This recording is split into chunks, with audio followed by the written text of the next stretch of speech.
Di tengah hiruk-pikuk Jakarta yang tak pernah tidur, Aisyah berdiri sendirian di depan gerbang besi tinggi rumah megah keluarganya di kawasan elite Pondok Indah.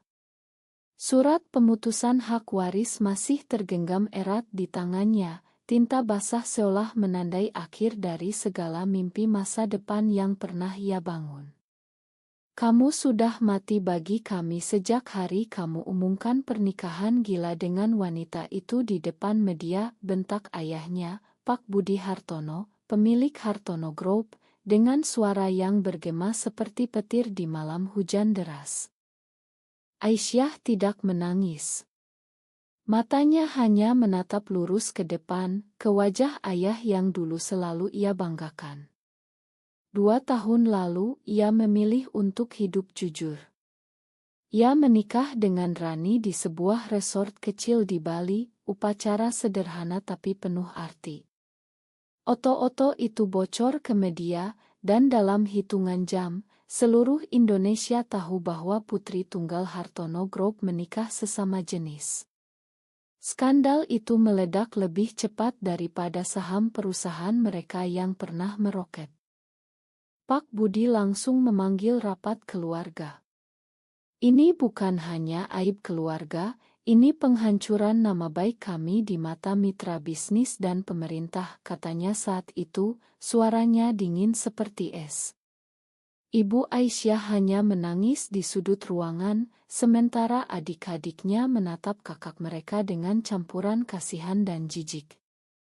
Hasilnya tak perlu ditunggu lama.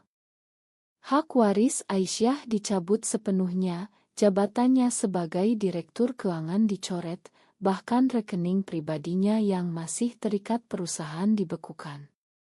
Ia diusir malam itu juga, hanya boleh membawa 1 koper pakaian.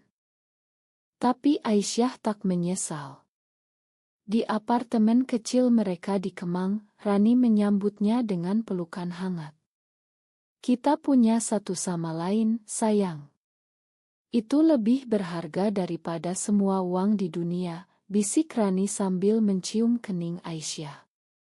Rani, desainer Grace berusia 26 tahun, bekerja dari rumah agar bisa mendampingi istrinya. Mereka hidup sederhana, makan nasi goreng pinggir jalan, menonton film lama di laptop kecil, dan saling menguatkan saat malam tiba. Aisyah mulai bekerja relance sebagai konsultan keuangan kecil-kecilan, cukup untuk bayar sewa dan makan sehari-hari. Namun ketenangan itu rapuh. 3 bulan setelah pernikahan mereka diumumkan, berita buruk datang seperti gelombang tsunami. Hartono Group sedang diinvestigasi Komisi Pemberantasan Korupsi.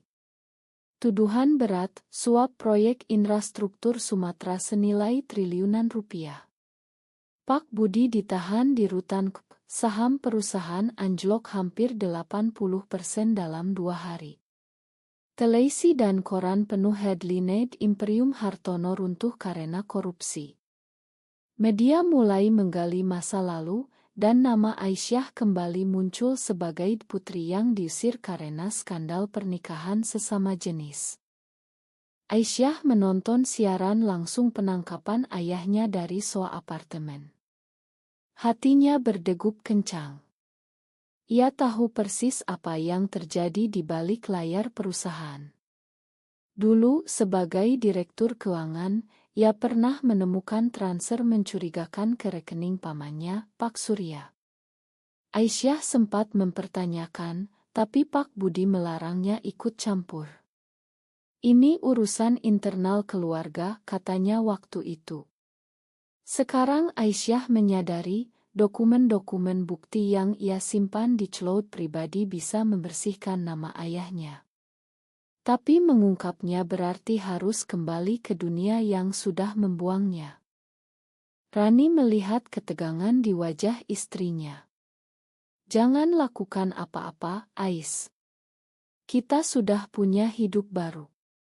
Biarkan mereka selesaikan sendiri, katanya lembut sambil memegang tangan Aisyah. Aisyah mengangguk, tapi malam itu ia tak bisa tidur. Ia membayangkan ayahnya di sel tahanan, ibunya menangis sendirian di rumah besar yang kini sepi, dan saudara-saudaranya yang masih kuliah kehilangan biaya hidup. Semua karena keputusan ayahnya sendiri, tapi bukti yang ada di tangannya bisa mengubah segalanya. Pagi harinya, telepon berdering. Nomor ibunya. Suara ibu Aisyah terdengar parau. Aisyah, ayahmu butuh kamu. Sudah mulai interogasi. Kalau kamu diam saja, kita semua bisa kehilangan segalanya. Aisyah menutup mata, napasnya tersengal.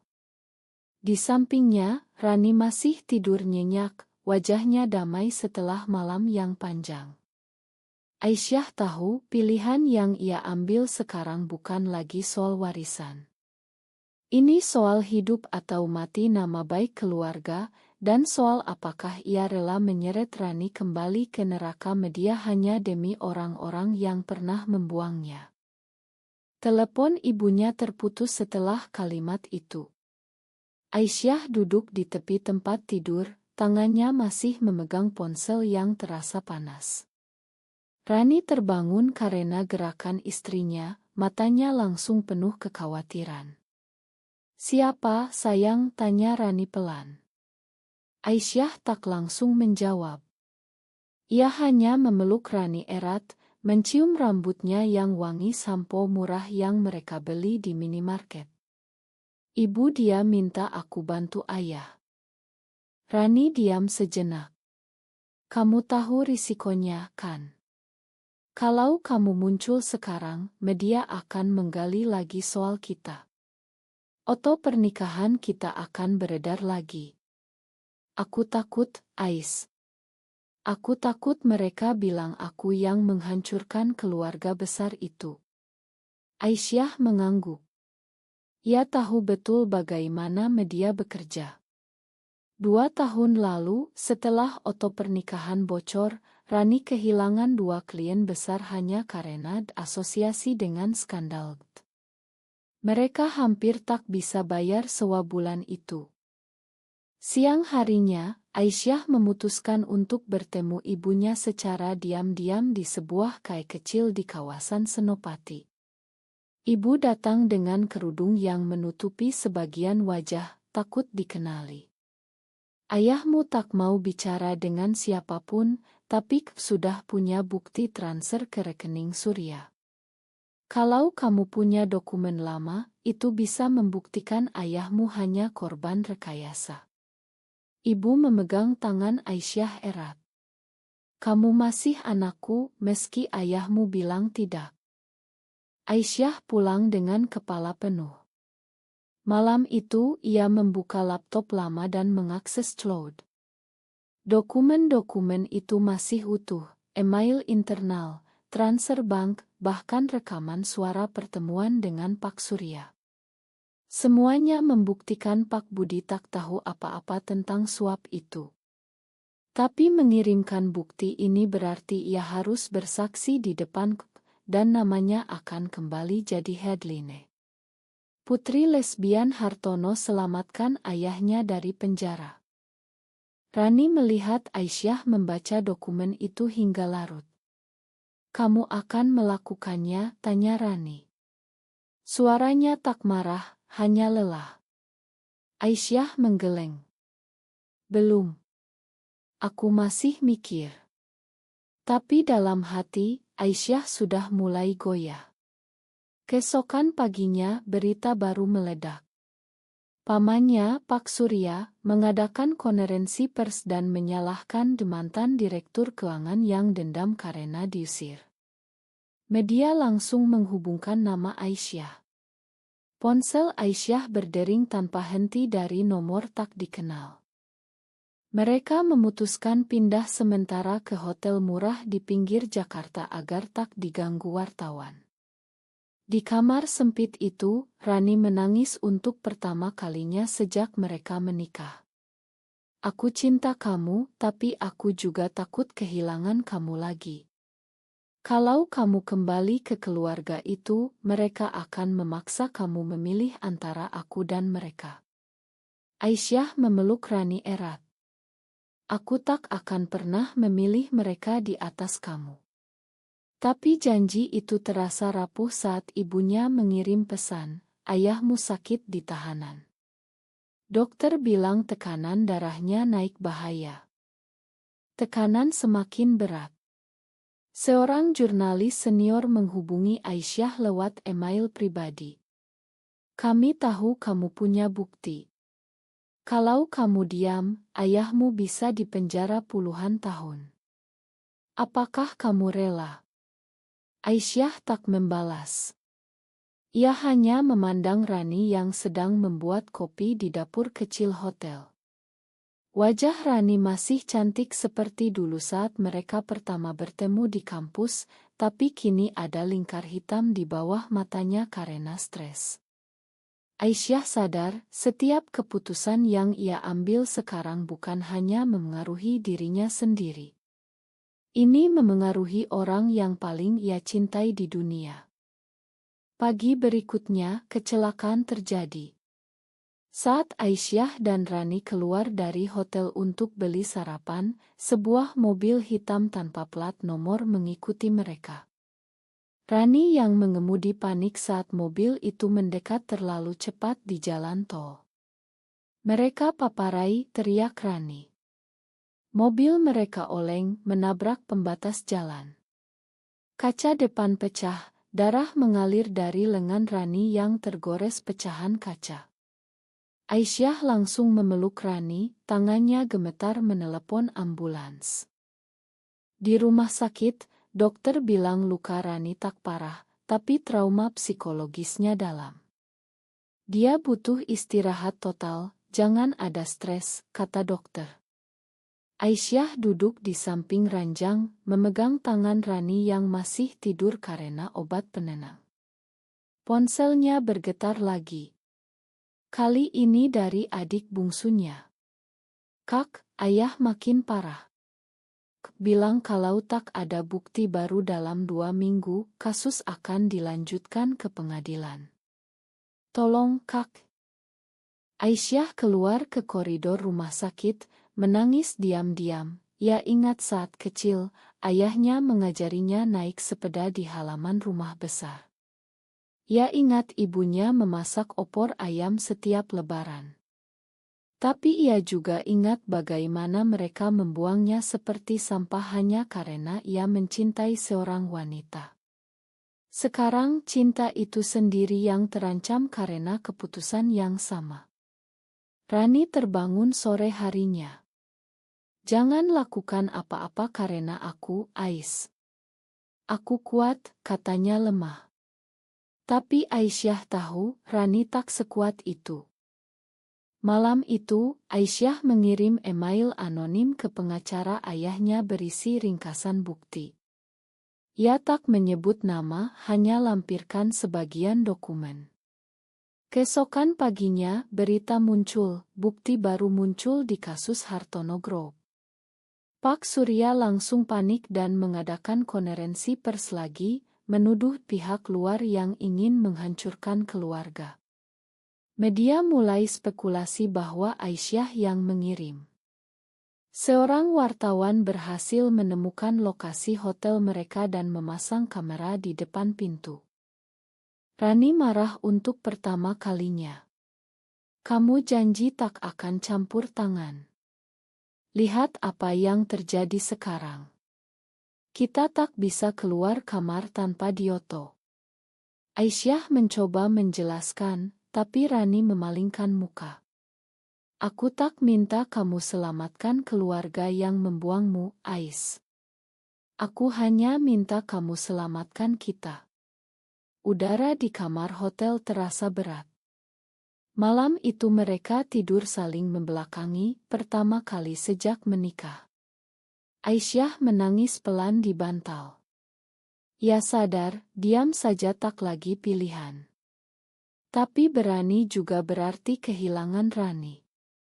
2 hari kemudian, Rani memutuskan pulang ke rumah orang tuanya di Bandung untuk menenangkan diri. Aku butuh waktu, Ais. Aku tak sanggup melihat kamu hancur karena keluarga yang tak pernah menghargai kamu, katanya sebelum naik kereta. Aisyah tak menahan. Ia hanya mengantar Rani ke stasiun dan memeluknya lama sekali. Aku sayang kamu. Apapun yang terjadi, ingat itu, bisik Aisyah.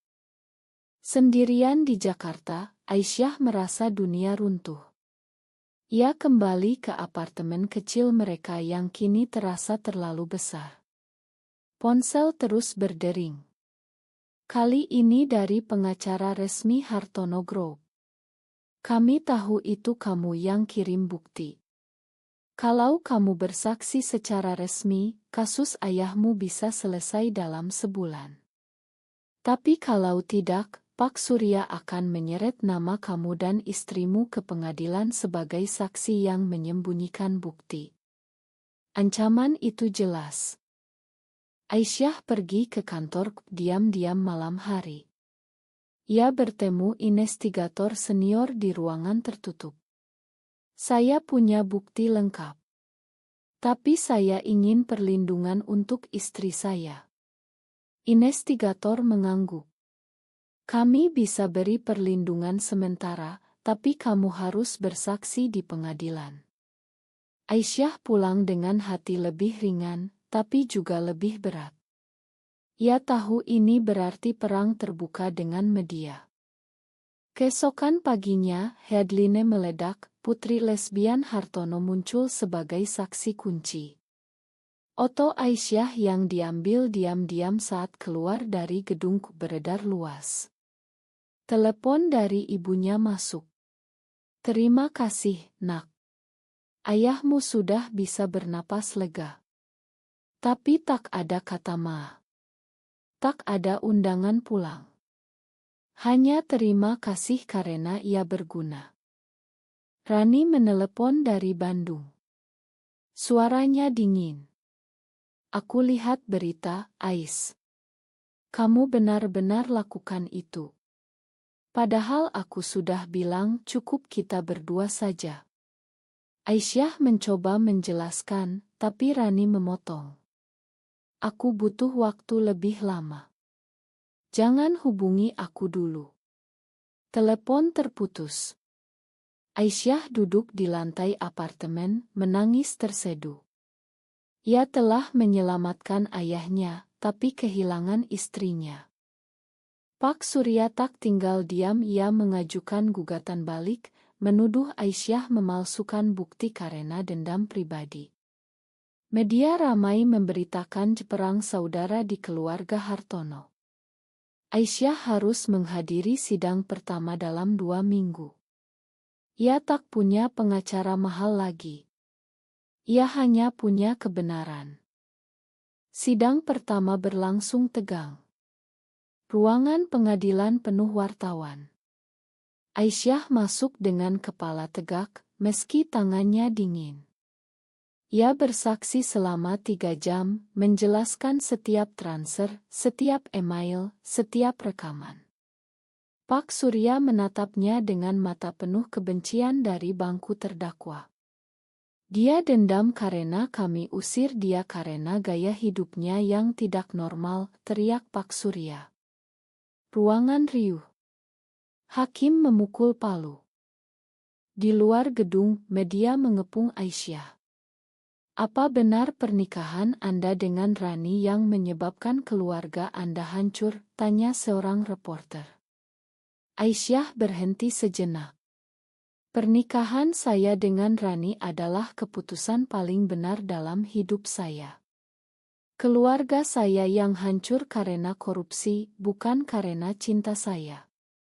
Jawaban itu menjadi headline baru, Putri Hartono bela pernikahan sesama jenis di pengadilan. Malam itu, Rani menelepon. Suaranya gemetar. Aku lihat sidangmu di kamu bilang aku adalah keputusan paling benar. Aisyah menangis. Karena memang benar, Ran. Aku tak pernah menyesal mencintaimu. Rani diam lama. Aku pulang besok. Kita bicara langsung. Rani tiba sore harinya. Mereka bertemu di apartemen. Tak ada pelukan dulu. Rani duduk di sofa, matanya merah. Aku takut kehilangan kamu karena keluargamu. Tapi aku juga takut kamu kehilangan dirimu sendiri kalau terus diam makan aku pergi. Aisyah memeluk Rani erat. Kita hadapi bersama sekarang. Tapi ujian belum selesai. Pak Surya mengancam akan membongkar rahasia pribadi Rani jika Aisyah tak mencabut kesaksian. Rani ketakutan.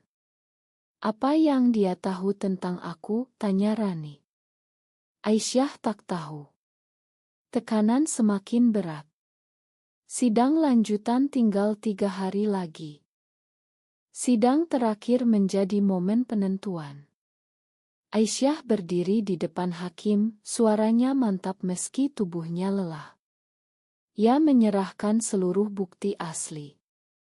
Hakim mengumumkan vonis, Pak Surya dinyatakan bersalah, Pak Budi dibebaskan. Ruangan bertepuk tangan. Tapi di luar, keluarga Aisyah hanya mengangguk dari jauh. Tak ada pelukan. Tak ada kata maaf. Hanya ibunya yang berbisik, kamu tetap tak boleh pulang, nak. Ayahmu masih tak bisa terima. Aisyah tersenyum tipis. Tak apa, Bu. Aku sudah punya keluarga sendiri. Ia berjalan keluar gedung sambil bergandengan dengan Rani. Kamera masih mengikuti, tapi kali ini Aisyah tak peduli. Di mobil, Rani mencium pipi Aisyah. Kamu berani. Dan aku bangga. Mereka kembali ke apartemen kecil, memulai hidup baru tanpa bayang-bayang warisan. Aisyah membuka konsultan keuangan sendiri, Rani mendapat klien baru. Kadang media masih menyebut nama mereka, tapi mereka belajar hidup dengan itu.